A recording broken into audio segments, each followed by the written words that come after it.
Good afternoon. Thanks for joining us across the fence. I'm Fran Stoddard. Disputes occur everywhere. We have them in our homes, our communities, and in our places of work. Disputes happen just about anywhere two or more people gather and express their opinions or principles. There are a number of strategies to manage disputes, and one of the most effective is mediation. When disputes arise in agriculture, Vermonters can turn to the Vermont Agricultural Mediation Program. The program provides free mediation services to the agricultural community to help resolve disputes before they end up in court. Here are some examples of how the program can help.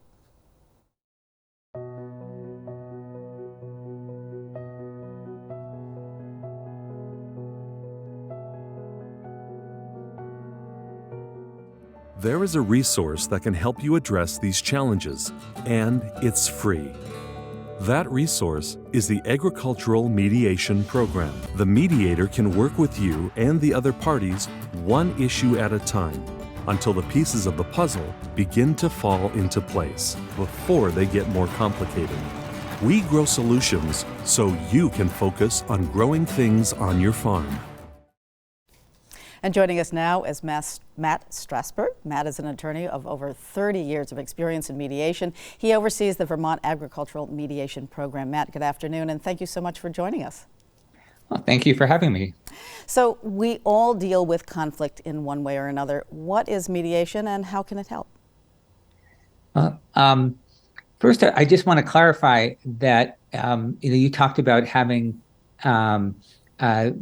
the mediation is helpful for disputes. It's helpful for a variety of issues that wouldn't necessarily be considered disputes too. And as an example, when we first launched the program, our slogan was a takeoff on the Got Milk campaign, and the slogan was Got Conflict.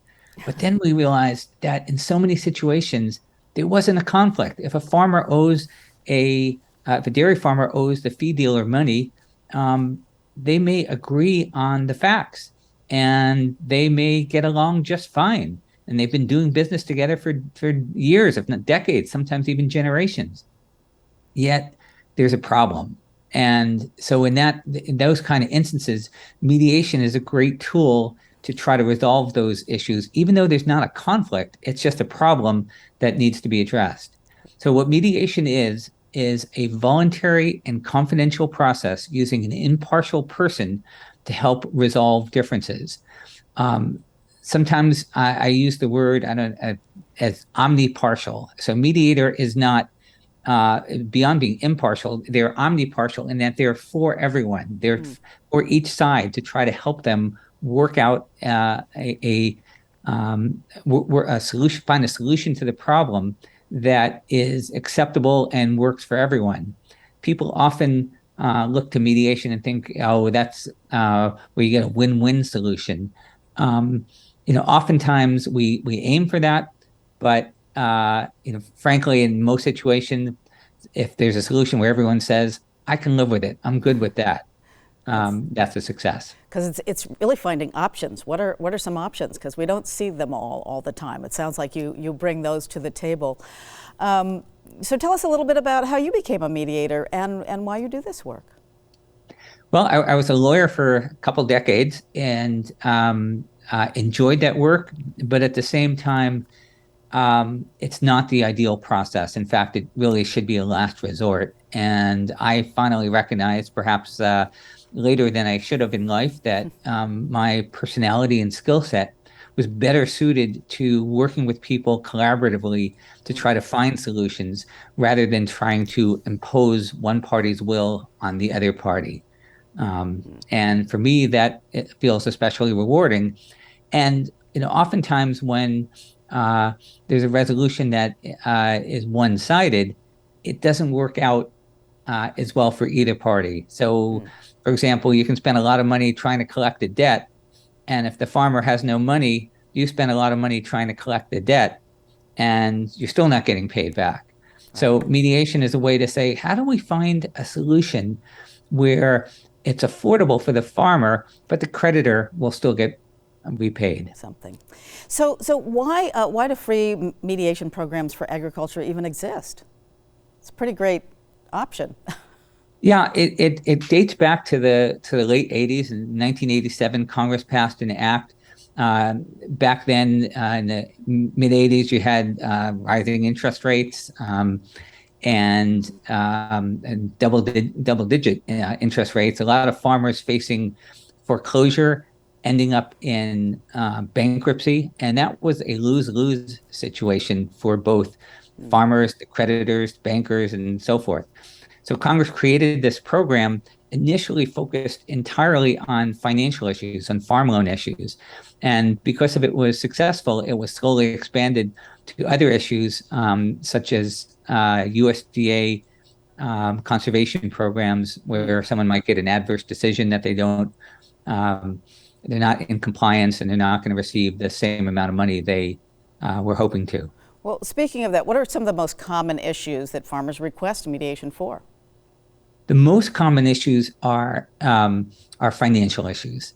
So that would be someone facing problems either qualifying for a farm loan, or alternatively, um, someone on the wrong end, behind on their farm loan and facing foreclosure, or probably the most common issue, especially given the challenges of recent challenges over the past 10 years with dairy farming, both organic and conventional, are credit issues. So the feed dealer, the equipment dealer, and so forth. Okay, and so why are people, particularly farmers, sometimes hesitant to try mediation? It sounds like, such a great way to go.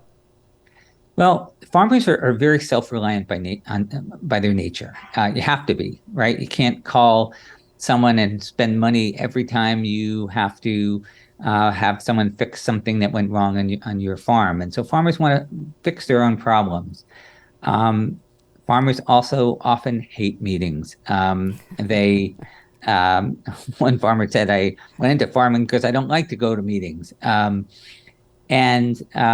So it often is that it's easier for farmers to focus on their chores and not on the financial issues. I've gone into some farmers' homes and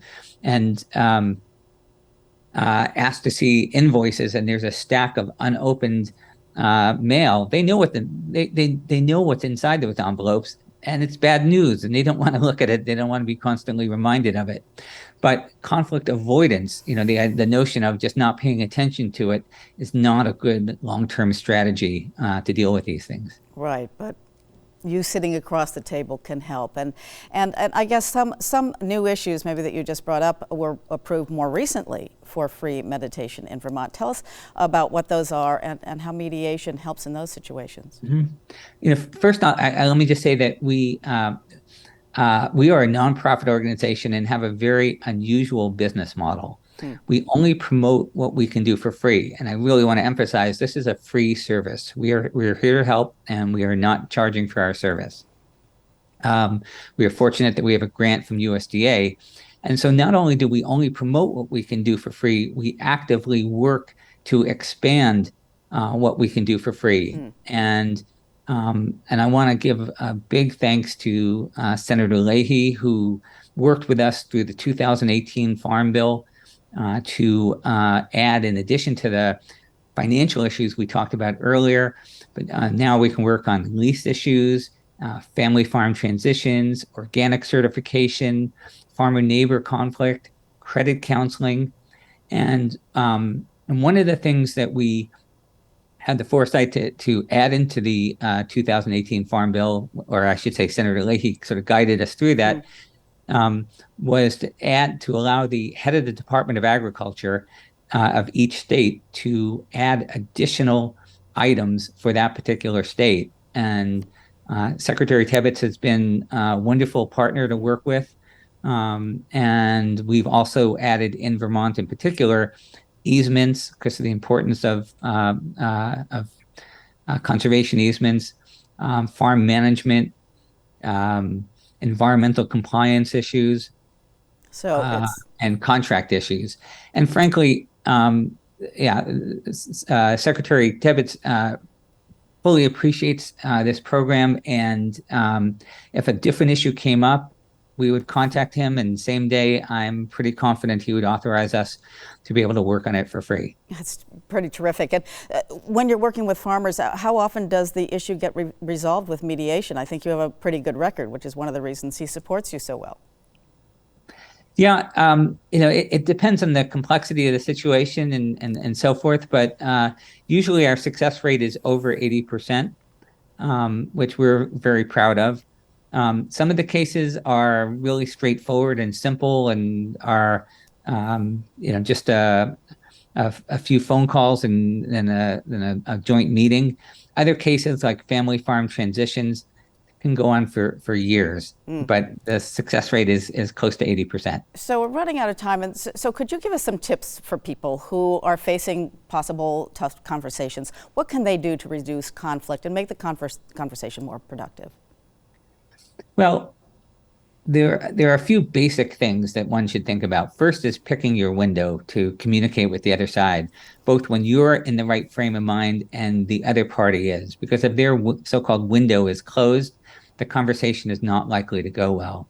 The second is that a conversation is communication. Your goal is not to just spew out information for the other side to hear, but to also hear what they have to share.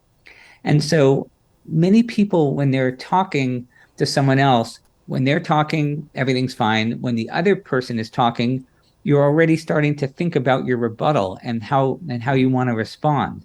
And really what one should focus on is listening fully and carefully and actively. And so what that means is when you're talking, you're looking them in the eye, you're nodding along, you're encouraging them through your body language, and perhaps and other utterances to let them know that you're listening and you're hearing them. And then there's something called reflective listening, where you're asking clarifying questions and then restating what you heard, because you want them to know that you've heard what they have to say. So Matt, we're out of time. If those tips don't work for you, you can get free mediation services at Vermont Agricultural Mediation at www.vtamp.org or 800-511-2213. Matt, thank you so much for joining us today. Thank you. And thank you for joining us across the fence. I'm Fran Stoddard. Stay well.